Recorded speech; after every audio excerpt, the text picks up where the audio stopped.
चलिए मुद्रा शब्द की उत्पत्ति संस्कृत भाषा के मणि शब्द से हुई है। संस्कृत भाषा के मणि शब्द जिसका शाब्दिक अर्थ मूल्यवान पदार्थ, जिसका शाब्दिक अर्थ मूल्यवान पदार्थ। मुद्रा शब्द की उत्पत्ति संस्कृत भाषा के मणि शब्द से हुई है जिसका शाब्दिक अर्थ क्या है? मूल्यवान पदार्थ। फिर देखिए तो दूसरे शब्द हम कह सकते हैं मुद्रा को अंग्रेजी में क्या बोलते हैं? मनी, जो लैटिन भाषा मोनेटा शब्द से बना है। मोनेटा इटली के प्रसिद्ध देवी जूनो का प्रारंभिक नाम था और इटली वाले इसे क्या मानते थे? स्वर्ण की रानी मानते थे। इटली वाले क्या मानते थे? स्वर्ण की रानी मानते थे। और प्राचीन काल में मुद्रा ढलाई का कार्य इसी देवी के मंदिर में हुआ करता था। प्राचीन काल में मुद्रा ढलाई कार्य क्या होता था? इसी देवी के मंदिर में हुआ करता था।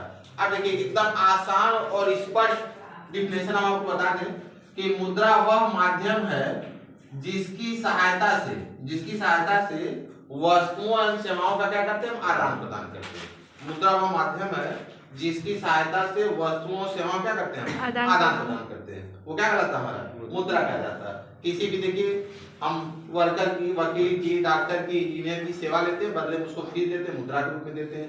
किसी भी दुकानदार के पास जाते हैं, वस्तुएं लेते हैं, उसके बदले क्या करते हैं? उसको हम मुद्रा देते हैं। तो का मुद्रा क्या वह माध्यम जिससे वस्तुओं सेवाओं क्या करते हैं? आदान प्रदान करते हैं। फिर देखिए मुद्रा की परिभाषा। मुद्रा की परिभाषा में हम आपको 4 परिभाषा बताते हैं। एकदम आसान परिभाषा है।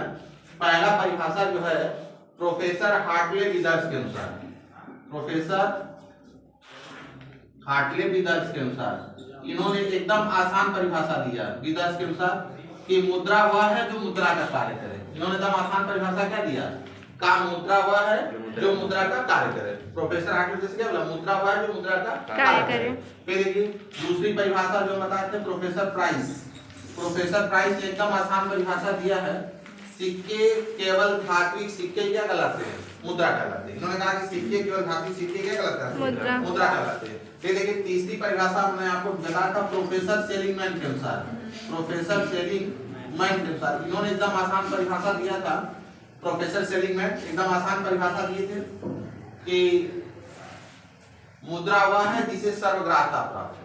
मुद्रा वह है जिसे सर्वग्राह्यता प्राप्त हो। इनके कहने का आशय ये था कि मुद्रा ऐसा हो जिसे आसानी से सभी लोग क्या करें? ग्रहण कर सके। इस समय जो वर्तमान स्थिति की जो मुद्रा है वो सभी लोग क्या कर रहे हैं? आसानी से ग्रहण कर ले रहे हैं। ठीक है, देखिए लास्ट परिभाषा अगर किसी ने दिया था तो वो प्रोफेसर नैप ने दिया था। कौन दिया था? Professor nap. कोई भी वस्तु राज्य द्वारा मुद्रा घोषित कर दी जाती है, मुद्रा बन जाती है। कोई भी वस्तु राज्य द्वारा मुद्रा घोषित कर दी जाती है, क्या बन जाती है? मुद्रा बन जाती है। फिर देखिए अगला टॉपिक है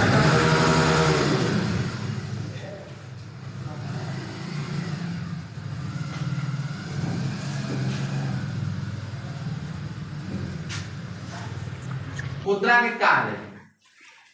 मुद्रा के कार्य अगली टॉपिक है हमारी। मुद्रा के कार्य को 4 आधारों में बांटा गया है। मुद्रा के कार्य को 4 आधारों में बांटा गया। सबसे आसान कार्य देखिए पहला कार्य हमारा क्या है? प्राथमिक कार्य, प्रमुख कार्य या प्रधान कार्य। इसको तीनों नाम से जानते हैं। प्राथमिक कार्य, प्रमुख कार्य, प्रधान कार्य। दूसरा हमारा कौन है? द्वितीयक कार्य, सहायक कार्य, गौण कार्य ना। और तीसरा हमारा कार्य कौन सा? आकस्मिक कार्य। चौथा हमारा अन्य कार्य। चौथा हमारा कौन सा कार्य? अन्य कार्य।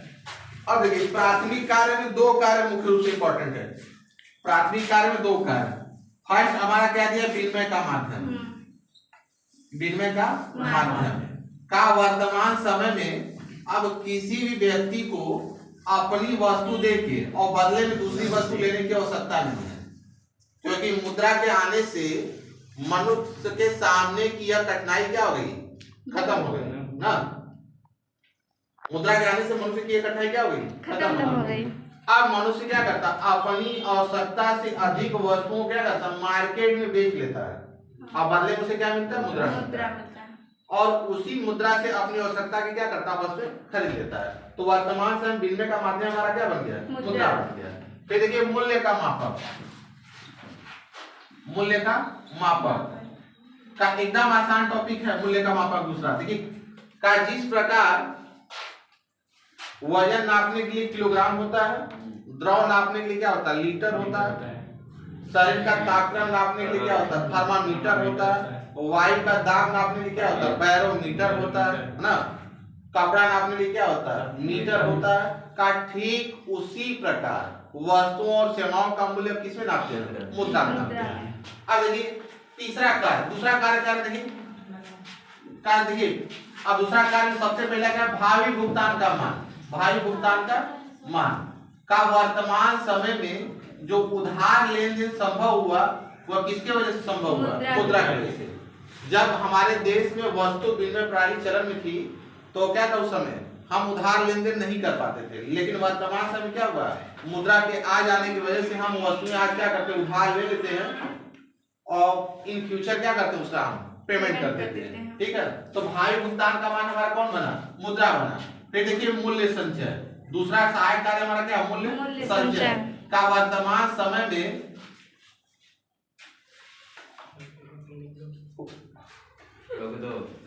वर्तमान समय में मुद्रा का ही देन है कि लोगों ने क्या किया? मूल्य संचय कर दिया।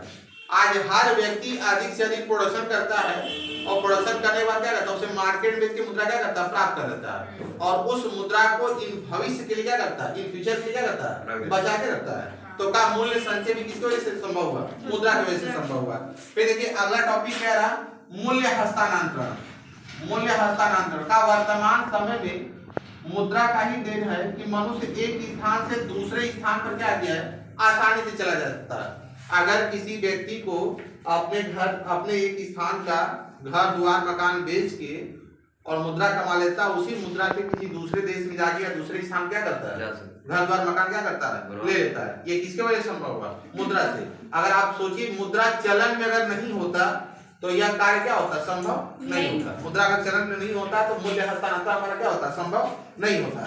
अब देखिए आकस्मिक कार्य, अचानक कार्य का अचानक कार्य देखिए मुद्रा का क्या है?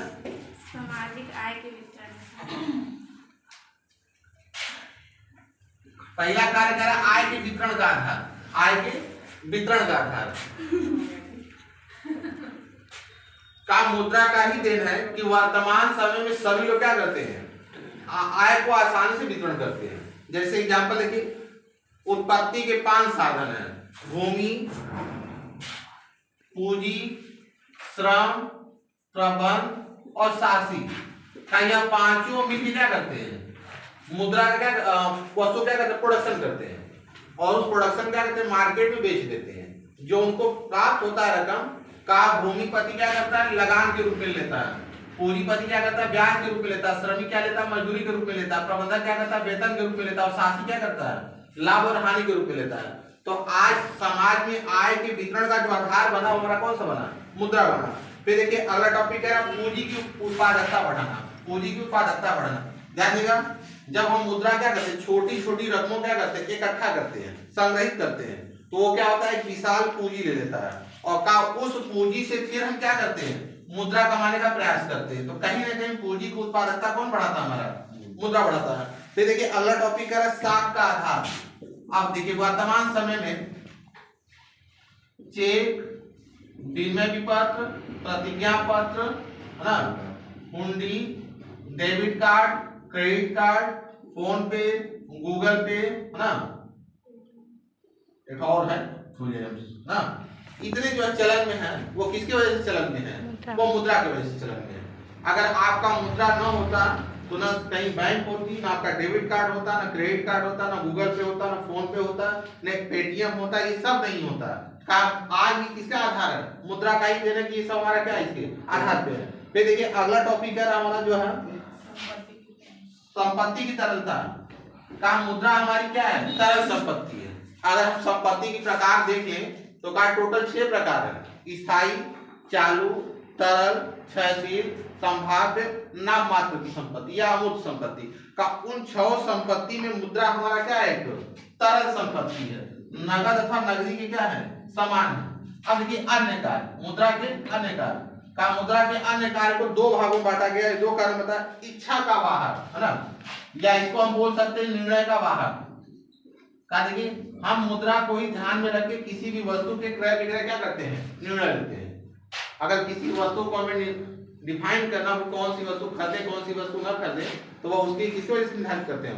मुद्रा की ही वजह से निर्धारित करते हैं कौन सी वस्तु खरीदनी कौन सी वस्तु खरीदी नहीं। तो कहीं ना कहीं इच्छा का वाहक क्या हमारा मुद्रा है। फिर देखिए दूसरा कार्य बोल दिया क्या, भुगतान स्थिति का सूचक, है ना। अब ध्यान दीजिएगा, किसी भी व्यक्ति को अगर हम ऋण देते हैं तो ऋण देने से पहले सबसे पहले ये चेक करते हैं कि वो हमारा भुगतान करेगा या नहीं करेगा। तो कहीं ना कहीं भुगतान की स्थिति के बारे में कौन बताता है, मुद्रा बताता है। फॉर एग्जाम्पल अगर हम आपसे ऋण लेते हैं तो ऋण लेने से पहले आप हमको क्या चेक करेंगे, सर पेमेंट करेंगे या नहीं करेंगे। तो अगर आपको ये मालूम हो कि सर के पास बहुत पैसा तो आप समझ सकते हैं कि सर ऋण का क्या करेंगे, भुगतान कर देंगे। और मेरे पास अगर मुद्रा नहीं होगी तब तो सब जानेगा कि सर क्या करेंगे, भुगतान नहीं कर पाएंगे।